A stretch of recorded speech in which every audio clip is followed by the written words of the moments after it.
요즘 해외 가족여행 유튜버들 사이에서 한국은 완전히 필수 코스가 됐습니다. 캐대언의 열풍을 타고 한국을 찾는 외국인들이 역대 최고치를 기록하고 있다는 소식은 이제 새삼스럽지도 않은데요. 그 중에서도 최근 화제가 되고 있는 한 영상이 있습니다. 바로 어린 남매를 키우는 외국인 가족이 태어나서 처음으로 한국에 도착해 서울 곳곳을 누비는 브이로그인데요. 겉보기엔 평범한 가족여행 같지만 이 영상이 유독 특별하게 다가오는 이유는 따로 있습니다. 이들이 마주한 한국의 모습 하나하나가 우리에게는 너무나 당연한 일상인데도 이 가족에게는 전혀 다른 세상처럼 느껴졌기 때문입니다. 일주일 넘게 이어진 이들의 서울살이를 하나씩 자세히 따라가 보도록 하겠습니다. 짐이 얼마나 많았던지 공항으로 가는 차. 한 대에 5식구가 짐과 함께 겨우겨우 몸을 구겨 넣어야 했던 이 가족. 그럼에도 서로 웃으면서 우리 이 차 한 대에 다 탔다며 정말 다행이라며 여행의 설렘을 감추지 못합니다. 공항 라운지에서 완두콩 수프와 후무스, 피타칩 같은 간단한 음식으로 배를 채운 아이들은 카드게임을 하며 남은 대기 시간을 즐겁게 보내는데요. 그리고 드디어 대한항공 항공기 앞에 서게 된 순간 막내 아들은 카메라를 향해 우리 한국 가는 거라며 순수한 흥분을 감추지 못합니다. 10시간이 넘는 긴 비행 끝에 마침내 인천공항에 도착한 가족은 수화물을 찾자마자 서울로 향하는 발걸음을 재촉하죠. 실제로 인천공항은 세계 공항 서비스 평가에서 꾸준히 최상위권에 오르는 곳인데요. 처음 한국 땅을 밟는 이 가족에게도 공항에서부터 느껴지는 정돈된 분위기가 은근한 안도감을 주었던 것 같습니다. 에어비앤비에 도착한 가족은 창밖으로 남산이 훤히 보이는 전망에 감탄사를 터뜨립니다. 낯선 나라에서의 첫밤, 창문 너머로 익숙하지 않은 도시의 야경이 펼쳐지자 아이들도 한참을 창가에 붙어 있었다고 하는데요. 고층 건물들 사이로 반짝이는 불빛과 저 멀리 우뚝 솟은 남산타워를 바라보며 앞으로 일주일간 펼쳐질 여행에 대한 기대감이 한층 커졌다고 합니다. 첫날 저녁은 명동 길거리 음식으로 채웁니다. 화려한 조명과 낯선 냄새 사이를 걸으며 아이들도 눈을 떼지 못했다고 하죠. 사실 서구권 도시들은 저녁 늦게까지 이렇게 불이 환하게 켜진 거리를 걷는 일 자체가 흔치 않은데요. 밤늦게까지 안전하게 돌아다닐 수 있는 이 거리의 분위기가 이 가족에게는 첫날부터 강렬한 인상으로 남았던 것 같습니다. 미국이나 유럽 대도시라면 늦은 밤 아이들을 데리고 번화가를 걷는다는 것 자체가 큰 부담이 될 수 있는데 서울은 오히려 밤이 되어야 더 활기를 띠는 거리라는 사실이 신기했다고 합니다. 시차 때문에 다음날 새벽부터 눈이 떠진 가족은 명동 거리를 산책하며 하루를 시작합니다. 제주 감귤 주스로 목을 축이고 한국에서의 첫 아메리카노를 맛본 뒤 이날 가장 인상 깊었던 곳으로 향하는데요. 바로 홍대의 강아지 카페였습니다. 강아지가 발밑을 돌돌 따라다니자 아이들은 연신 한박 웃음을 짓습니다.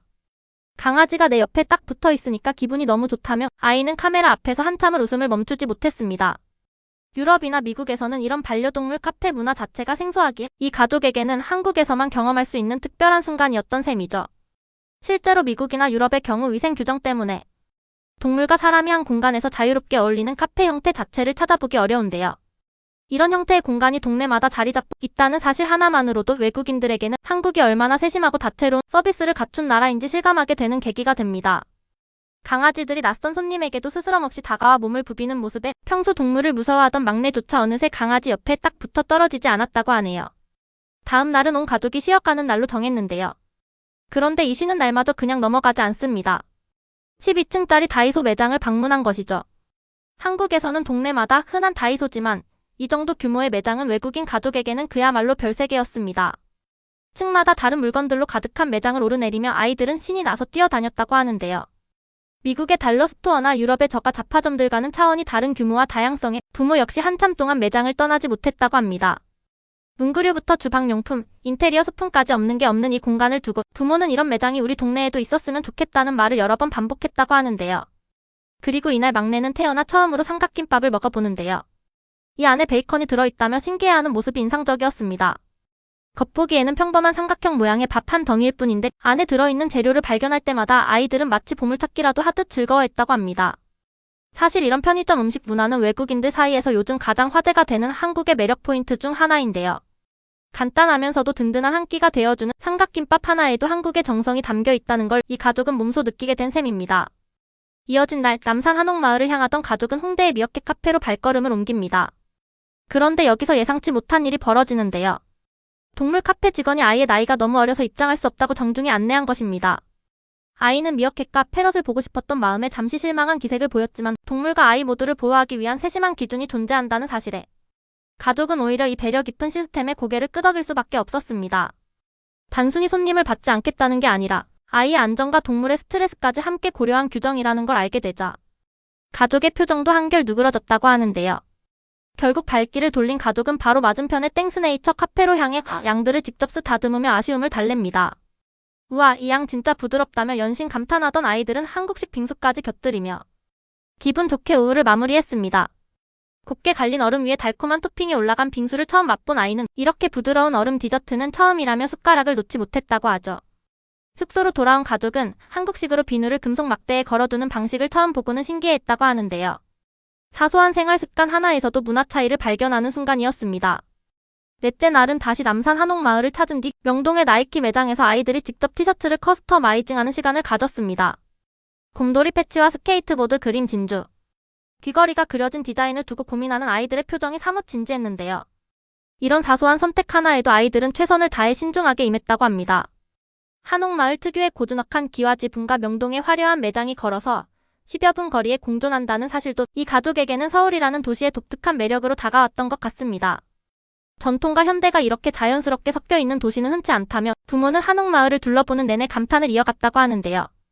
기와 지붕 사이로 난 좁은 골목길을 걸으며 아이들은 마치 옛날 이야기 속으로 들어온 것 같다며 즐거워했다고 합니다.